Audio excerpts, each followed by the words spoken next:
નમસ્કાર દર્શક મિત્રો, એચજી સ્ટુડિયોમાં આપનું હાર્દિક સ્વાગત છે।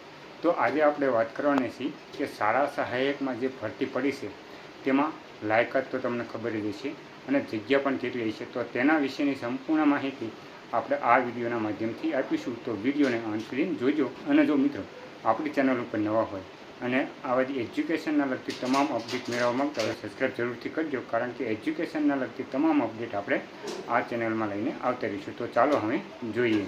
તો મિત્રો તમે અહીં જોઈ શકો છો કે શાળા સહાયકની કરાર આધારિત નિમણૂક ઠરાવ બાદ નિયામક કચેરીનો પરિપત્ર, જે રાજ્યની પ્રાથમિક શાળાઓમાં DEPO હવે 3557 જેટલા સહાયકની નિમણૂક કરશે અને જે માસિક જે પગાર વેતન છે તે 21,093 ચૂકવવામાં આવશે અને ઉમેદવારોની મર્યાદા 38 વર્ષ હોવી જોઈએ, તેથી વધારે હોવી જોઈએ નહીં, જે આ એક પરિપત્રના માધ્યમથી આપણે તમને જણાવ્યું છે।